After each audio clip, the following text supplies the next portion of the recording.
Download YK Books app now. 16वां अध्याय संतान।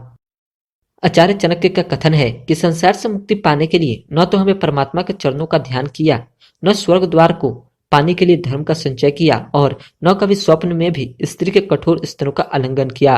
इस प्रकार हमने जन्म लेकर मां के यौवन को नष्ट करने के लिए कुल्हाड़े का ही काम किया। स्त्री चरित्र। आचार्य चाणक्य यहाँ स्त्रियों की प्रवृत्ति की चर्चा करते हुए कहते हैं कि स्त्रियां बात एक से करती है, कटाक्ष से दूसरों को देखती है और मन से किसी तीसरे को चाहती है। उनका प्रेम किसी एक से नहीं होता। आचार्य यहाँ स्त्री के रूप चरित्र के वशीभूत मूर्ख व्यक्ति की आसक्ति पर टिप्पणी करते हुए कहते हैं, जो मूर्ख पुरुष मोहवश यह समझता है कि यह कामिनी मुझ पर अनुरक्त हो गई है, वह उसी के वश में होकर खिलौने की चिड़िया के समान नाचने लगता है।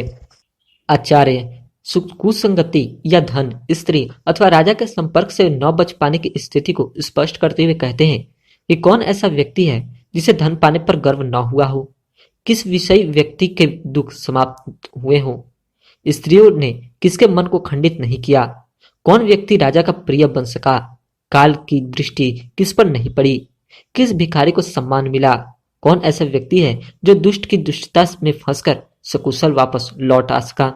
आशा यह है कि धन पाने पर सभी के पास घमंड आ जाता है। विषय बुराइयों में फंसकर किसी के दुखों का फिर अंत नहीं होता। स्त्रियां सभी पुरुषों के मन को डिगा देती हैं। कोई व्यक्ति राजा को प्रिय नहीं हो सकता। मौत की आंखों से कोई नहीं बचता। भीख मांगने पर किसी को आदर नहीं मिलता। दुष्टों के साथ रहकर सकुशल नहीं रह सकता। विनाश काले विपरीत बुद्धि। आचार्य चाणक्य यह विनाश आने पर बुद्धि साथ छोड़ जाती है कि उक्ति को स्पष्ट करते हुए कहते हैं कि सोने की हिरनी न तो किसी ने बनाई, न किसी ने इसे देखा और न यह सुनने में ही आता है कि हिरनी सोने की भी होती है। फिर भी रघुनंदन की तृष्णा देखिए। वास्तव में विनाश का समय आने पर बुद्धि विपरीत हो जाती है। महानता।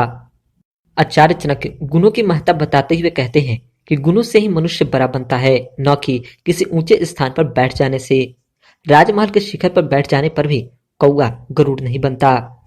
आचार्य गुणों के प्रति पूजा की दृष्टि से कहते हैं कि गुण ही सर्वत्र पूजे जाते हैं। धन अत्यधिक होने पर भी सब जगह नहीं पूजा जाता। क्या पूर्ण चंद्र के संसार में वही वंदना होती है जैसे क्षीण चंद्रमा की होती है। अपनी प्रशंसा स्वयं करने की प्रवृत्ति पर टिप्पणी करते हुए आचार्य चाणक्य कहते हैं कि दूसरे व्यक्ति यदि गुणहीन व्यक्ति की प्रशंसा करे तो वह बड़ा हो जाता है। अपनी प्रशंसा स्वयं करने पर इंद्र भी छोटा हो जाता है। आचार्य गुण और स्थान के संदर्भ में चर्चा करते हुए कहते हैं कि गुण भी योग्य विवेकशील व्यक्ति के पास जाकर ही सुंदर लगता है, क्योंकि सोने में जड़े जाने पर ही रत्न भी सुंदर लगता है।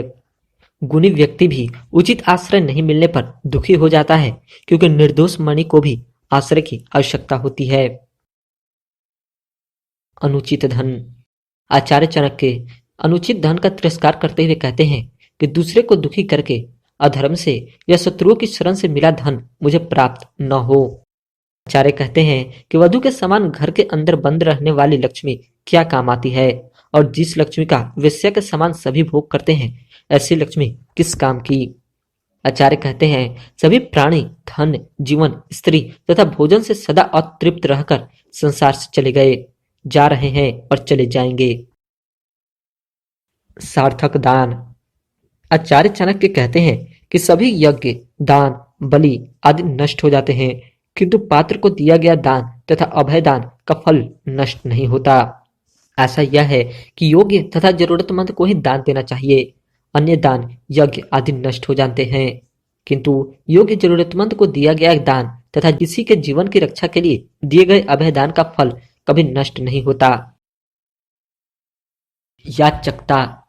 आचार्य चाणक्य मांगने को मरने के समान मानते हुए कहते हैं कि तिनका हल्का होता है, तिनके से हल्की रुई होती है, और याचक रुई से भी हल्का होता है।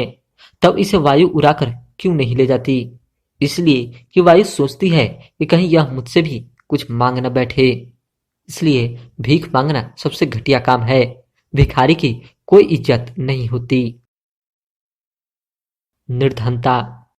आचार्य चाणक्य निर्धनता को जीवन का अभिशाप मानते हुए कहते हैं कि शेर हाथियों वाले वन में रहना, पेड़ के नीचे घर, वन के फलों को खाना और पानी पीना, तिनकों का बिस्तर तथा सैकड़ों पेड़ के छाल के छोटे टुकड़ों के कपड़े पहनना अच्छा नहीं है।